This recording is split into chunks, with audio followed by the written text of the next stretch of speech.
We're now streaming live. Okay, Sviki, you're ready. We're going to learn some Mishnah. Now, what we're going to do is that we're going to learn the Mishnah from the second perek, the second chapter of Megillah. Why are we doing Megillah? You tell me. Why are we doing the second chapter of Megillah? Why do you think, Tzvi?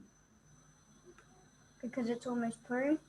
Because it's almost Purim. Because Friday is Rosh Chodesh Adar. So it means we've got today and the whole week and the next week and then most of the next week, because then it's going to be Purim. So let's try and get as much as we can so we can begin to understand from the Mishnah a little bit or a lot about what's going on in terms of the halachot, of the laws of Megillah, and maybe we'll learn a few other things at the same time. So you're ready to go?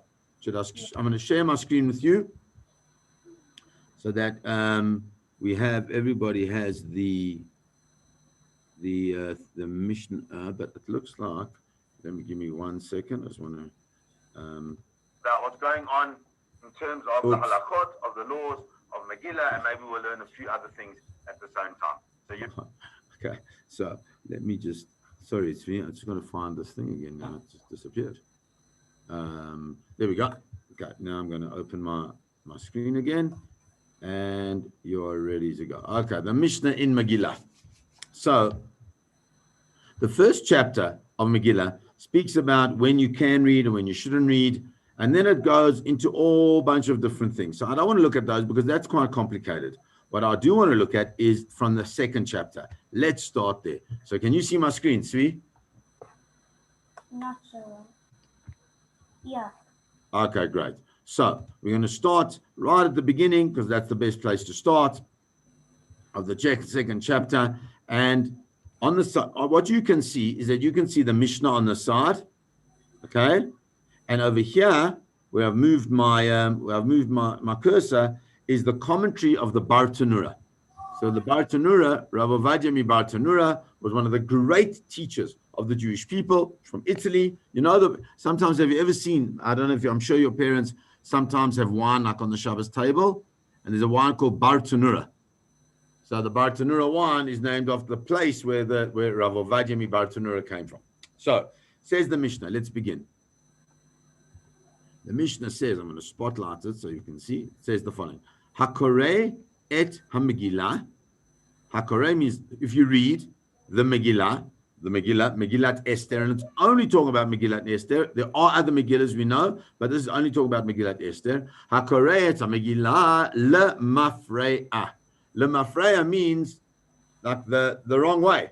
You read from the end to the beginning, not backwards, but you read once the let's say the story of the party of Achashverosh. Before you read the story about Esther telling Mordechai what happened, you go all mixed up in the wrong order. Lo yatsa. You don't fulfill your mitzvah of reading the Megillah. So even if you read the whole story, but you read it at chapter 3 before chapter 1 and chapter 4 before chapter 2, if you do it all like mixed up like that, you know what? You don't fulfill your mitzvah of reading the Megillah. Why do you think that is, Tzvi?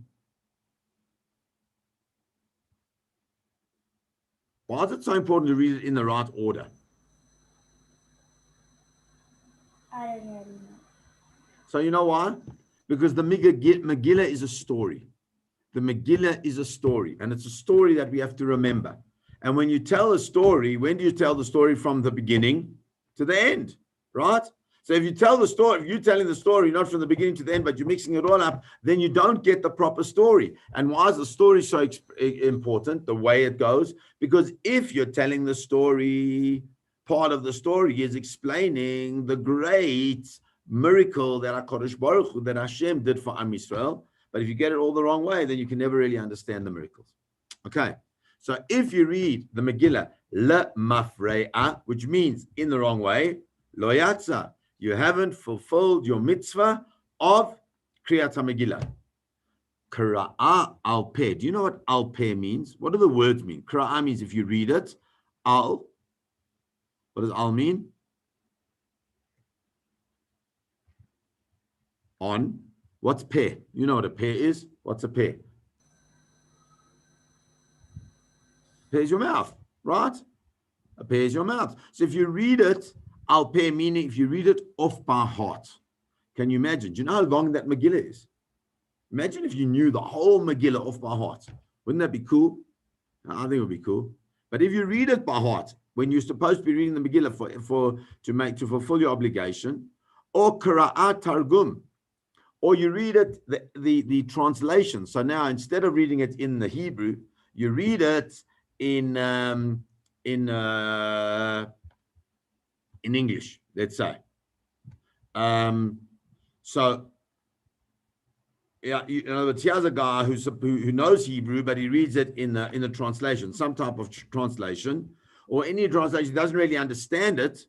B'chol lashon, in any language, lo yatza, he doesn't fulfill his obligation of reading the Megillah. You have to read the Megillah in the language that you understand, or in Hebrew. Okay, so that's what the Mishnah carries on and says, aval, but Korin ota lelo azot belaz. If you read it in for people who speak a certain language in their language, then they understand the story. And since they understand the story, do you think they would have fulfilled their obligation of reading the Megillah Tzvi? Yes or no? Yes. Correct. Then it's okay. And also, v'halo'ez, a person who speaks a certain type of language, sheshama, who listens, ashurit, hears the Hebrew, yatzai, fulfills his obligation. And that's what's so important. Why is it so important? Because it's an amazing thing. You know, are you allowed to daven in any language? Yes. Are you allowed to read the Megillah in a language that you understand? According to the Mishnah. Now, we don't hold like this in the halakha, but that's the Mishnah is telling us. Can you read any language that you understand? Yes. But if you read it, even if you don't understand the Hebrew, you still fulfill your mitzvah. Why? Because that's how important the original Hebrew is. What would do you think it would be the same if you would read the Megillah in English? Can you imagine, like you stand up and there's 50 people with you and you start reading the Megillah in English? You think it's the same as reading it Vayhi b'mei Achashvarosh? What do you think, Tzvi? I didn't hear the question so well. Oh, sorry, but I'm saying, do you think reading it in English is the same as reading it in Hebrew? No. Yeah, right? Because you know why? Can I tell you why? Because in the Hebrew, there are so many different words that mean so many different things. So that whenever we read something in the original Hebrew, that's what makes it special. That's what makes it Torah. So even, let's say, last week's parsha was Parshat Yitro, right? And what was special about Parshat Yitro? What was the most special thing about last week's parsha? What did we read about?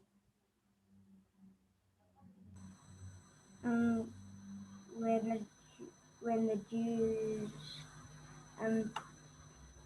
got the Torah, right? And did you read about the Aseret HaDibrot, the 10 Commandments? Yes. Can you imagine? Like, is it? Do you want to rather hear them in Hebrew or do you want to hear them in English? What's more powerful? The Hebrew. Yes. Yeah. So that's what we need to learn. We have to remember that's part of why we need to be so careful about the things that we learn as much of them in Hebrew as well as understanding them. Because if we only learn them in English, we miss out so many things in what their real meanings are. And as you get older, you'll see that you can understand, like an onion. Have you ever seen an onion? I'm sure you've seen an onion, right? An onion's made up of layers. And inside then is that little like little like seed in the onion. It's not really a seed, it's a piece of onion, but it's made out of layers, and you take off each one of the layers. Or have you ever seen a lettuce? You ever seen a lettuce? Not checked lettuce from fresh feathers, but a normal lettuce that you have to take apart. It's made up of layers. So the Torah is the same. It's made up of layers. You have to take off all the layers, but you can only understand the layers if you learn it in Hebrew, the original Hebrew. Okay. So let's continue. We've done one Mishnah. So can you imagine that? You and I together have learned one Mishnah. I think that's awesome. It's amazing. Thank you for learning with me because I love learning and I especially enjoy learning with you. Okay, so let's go. Oh, wrong. Let me go on the wrong way here. Let's go down a bit. So now says the Mishnah. What I did here is I put it for you so that you can see the English and the Hebrew at the same time. Can you see the English and Hebrew on the screen? Okay, so now I'm going to carry on and I'm going to say, we're going to do one more Mishnah. We've got another few minutes. Let's do one more Mishnah. It's cool. The more Mishnah we learn, we're better.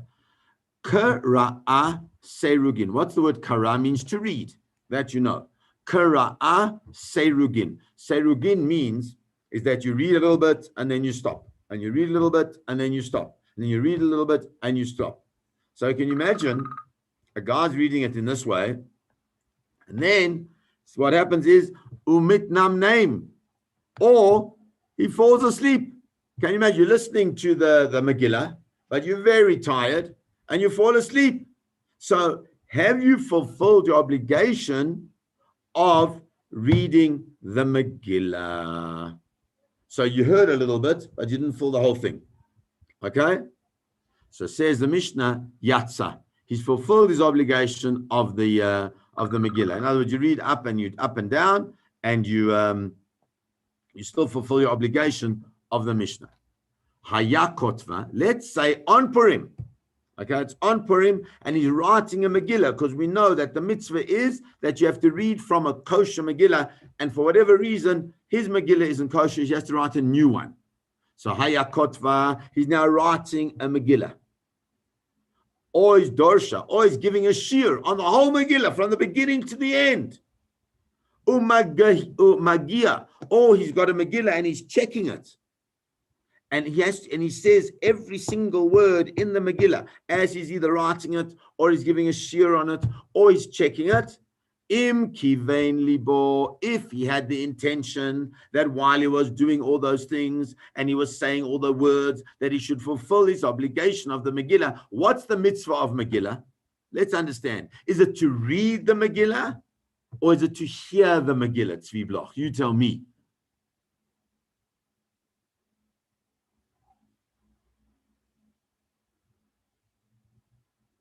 To read it or to hear it? You tell me, Tzviki. To read it. Okay, I have the obligation, if I know how to read it, to read it. But do you know how to read the Megillah? No. So have you got a mitzvah to read it or your mitzvah to hear it? To hear it. Very good. So there's a mitzvah to hear it.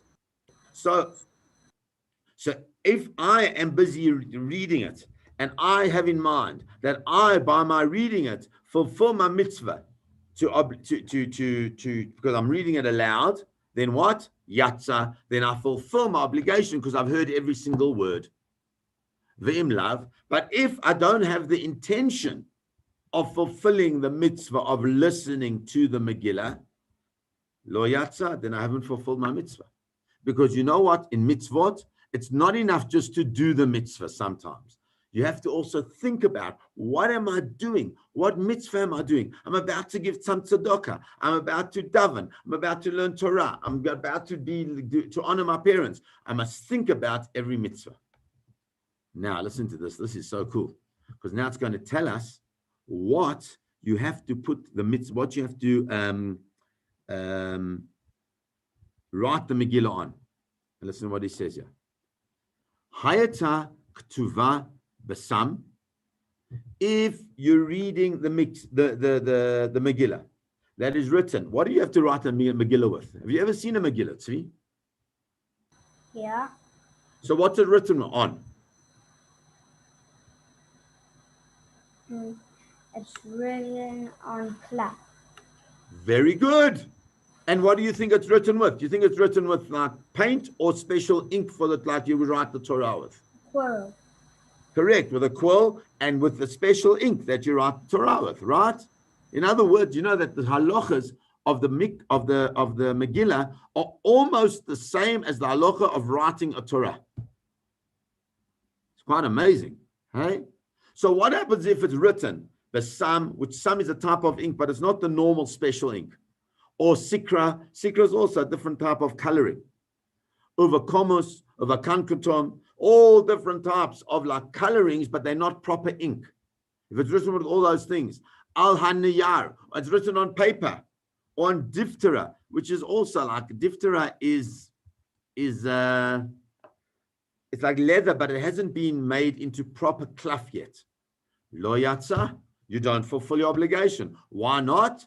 Ad until shetahei ketuva ashurit, until it's written in Hebrew letters, al hasefer, on specific cloth, uvedayo, and with proper kosher ink.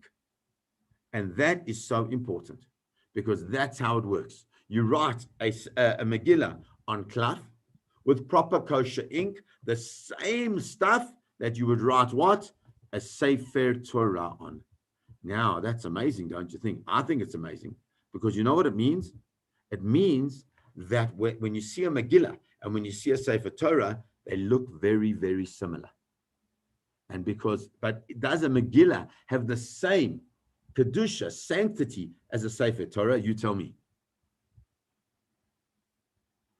Do you think yes or no? No. Very good, because the Sefer Torah is the most holy thing in the whole world. But a Megillah is still written like that because we have to remember that what happened, we'll see at the end of the Megillah, when we get there, that there's something special about the Megillah and the Sefer Torah, that they come together. Let's stop there today. We've done 2 Mishnahs. Well done for coming, Svigi. I hope to see you tomorrow, okay? And please tell your friends. Let's try and get as many people as we can. Have a beautiful night, buddy. Well done. And please send my love to your parents. God bless, Boyki. Cheers, bud.